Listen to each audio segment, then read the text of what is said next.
The following episode contains subject matter that may not be appropriate for younger listeners, or anyone with any sort of fear of clowns.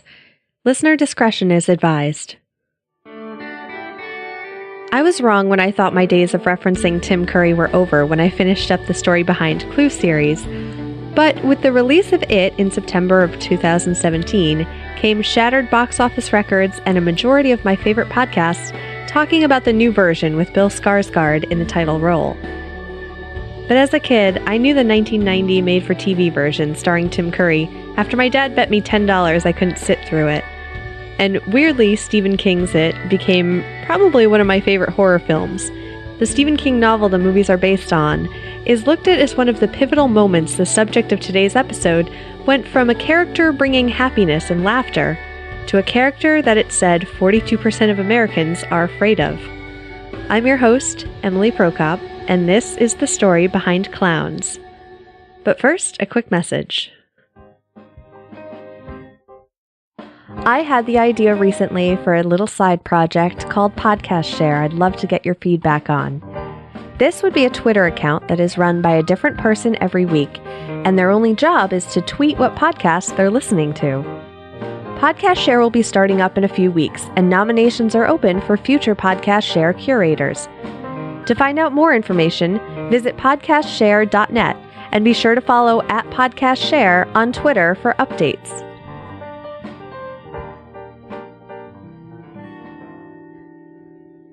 It seems as long as laughter has been around, so have clowns. Clowns are mentioned in history in ancient Egypt, Greece, China, and Rome, just to name a few.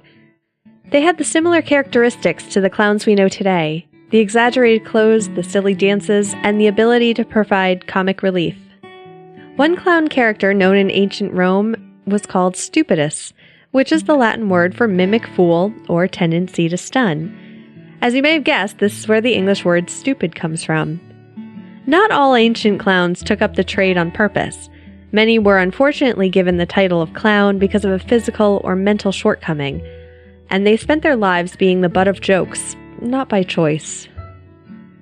Court jesters in medieval Europe, while sometimes put into the same category of clowns, were more like predecessors to stand-up comedians of today. They could come from a variety of backgrounds and levels of status, and their masters usually put a priority of keeping them by their side at dinner parties and even while traveling. These jesters actually had more influence and freedom of speech than others in the court, as they were allowed to say whatever was on their minds, as long as it pleased their masters and made them laugh. Henry VIII's jester, William Somers, was known for his kind-heartedness, and he advocated for the poor. It makes you wonder just how many people would have gotten their heads chopped off if it hadn't been for him. The word clown, though, didn't come about until the Elizabethan era, and in early use was in Shakespeare's Hamlet. In fact, the gravedigger who hands Yorick's skull to Hamlet before Hamlet begins the often-quoted monologue beginning with, "Alas, poor Yorick," is in fact referred to as a clown. But at the time, it was used to mean a clumsy peasant. Consider this a bit of a bonus to this episode, because this was a rabbit hole I was happy to go down in my research of clowns, since it didn't involve any clown pictures. In 18th century Italy, improvisational comedy became popular throughout Europe. One theme in particular was a crowd favorite, which was that of two young lovers named Harlequin and Columbine, trying to elope but kept running into the girl's father and his friends and servants. The servants were known as zannies or zanies, which is where the term zany is derived, and the leader of the father's soldiers or policemen was named Scaramouche. Yes, that's the same Scaramouche as the one mentioned in Queen's Bohemian Rhapsody. The line Freddie Mercury uses, "Scaramouche, Scaramouche, will you do the fandango?" is seen as a way for the main character of the song to call whoever he's talking to a fool, asking him to do the fandango, which is a dance but also used to describe a foolish act. Is your mind blown yet? Now you see why I went down this rabbit hole. But wait, there's more. Back to the pantomime. These characters even had spin-offs, like Punch and Judy, which was a puppet or marionette show. And the clown character emerged and was the subject of the opera Pagliacci years later. The protagonist Harlequin was given a magic bat, and he would use this to help transition the couple from scene to scene by slapping it. The slapping of the bat became the basis for the term slapstick. In the early 19th century, a showman named Joseph Grimaldi became famous for changing the way clowns were perceived in pantomime shows. He was one of the first to don white face paint, covering any semblance of his actual self behind makeup. He also used bright wigs and ridiculous clothing. He brought the clown character from merely an exaggerated version of a regular person to being an entirely new entity with impish qualities, poking fun at himself in the audience and doing such acrobatics in the name of slapstick comedy. He was actually in constant pain and was prematurely crippled because of this. But he was so well known throughout London, it was estimated 1/8 of the population had gone to see him. When he died, a young Charles Dickens, yep, that Charles Dickens, was tasked with editing his memoirs. Dickens sifted through the memoirs and focused on the stark contrast with Grimaldi's inner struggles and his outward persona as a clown. The memoirs were released to staggering success. When people read about his abusive stage dad, his wife who died in childbirth, the death of his alcoholic son who was also a clown, and the constant pain and depression Grimaldi suffered, this began to set the stage for what we now know as fear of what's lurking underneath the clown makeup.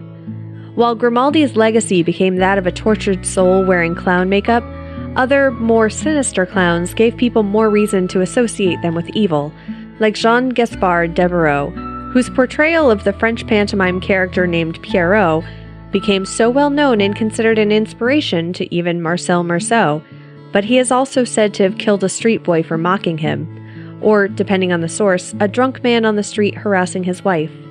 And probably the clown most associated with evil is John Wayne Gacy, who was known in his community as a clown performer at children's birthday parties in the 70s, before being found guilty and convicted of killing at least 33 boys. According to reports, he sometimes dressed as his alter ego, Pogo the Clown, when he killed. Now, as terrible as that sounds, this was surprisingly not the inspiration for Pennywise in Stephen King's It.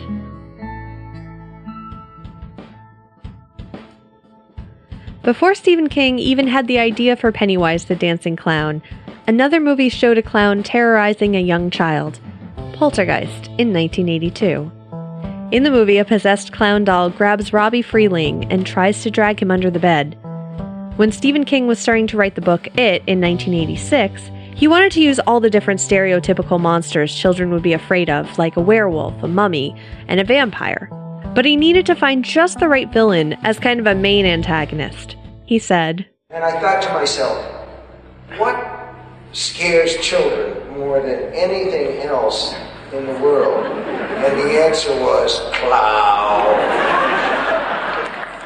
Even though it seems almost natural for King to draw inspiration for Pennywise from John Wayne Gacy, he said Pennywise was actually an amalgamation of Bozo the Clown, Clarabelle from Howdy Doody, and, of all things, Ronald McDonald. The B-movie cult classic Killer Clowns from Outer Space was released in 1988, followed by another cult horror film, Clown House, and then came the made-for-TV movie in 1990 based on Stephen King's novel. It was Tim Curry's portrayal as Pennywise that went down as one of the scariest movie villains of all time on a number of different lists. But judging from the amount of success the 2017 version is receiving, it looks like Bill Skarsgard's portrayal might rank up there as well. While movie clowns make some of the creepiest villains, many people showed their real-life fear of them in 2016 when reports surfaced of clowns coming out of the woods, peering in windows, following people, and otherwise stalking them. The reports seemed to spread like an epidemic. Parents of school children were sent emails and notes home about possible threats, and even though many reports were unable to be corroborated, that didn't stop people from intentionally dressing up like clowns just to have some fun scaring people. But because of the scare, even McDonald's pulled their clown mascot from appearing very often, until the hype died down. And at the time this episode is recorded, more fun was had this year when police had to ask citizens to stop tying red balloons to storm grates after It was released. Even people who aren't afraid of clowns may find themselves uncomfortable around them, and don't quite know why. It's probably what's known as the uncanny valley. When you think about how technology and even Hollywood has progressed over the years, you may notice your level of comfort heightens as generated or animatronic animals, robots, and humans get more lifelike. Picture this like a graph where your comfort level rises higher and higher.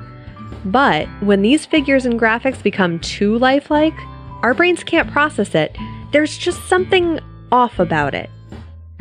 Think about the backlash against how lifelike and creepy the characters from Polar Express were. And you may have even felt a little creeped out at the CGI used to make General Tarkin and Princess Leia in Rogue One, a Star Wars story, for the same reason. Our brains know there is just something a little off about those faces, and it's sending signals to us that these faces aren't real and we're in danger.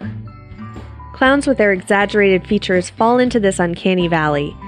They look just human enough our brains want to process them as human, but because of the overdone makeup, our brains are in fight or flight mode because we're searching for that human face but can't see it outright.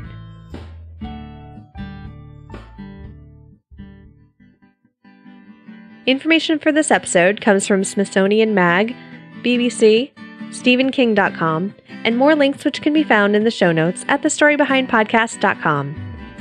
This episode was brought to you by the Story Behind executive producers who support the show through the Patreon page at patreon.com/thestorybehind. Thanks for listening.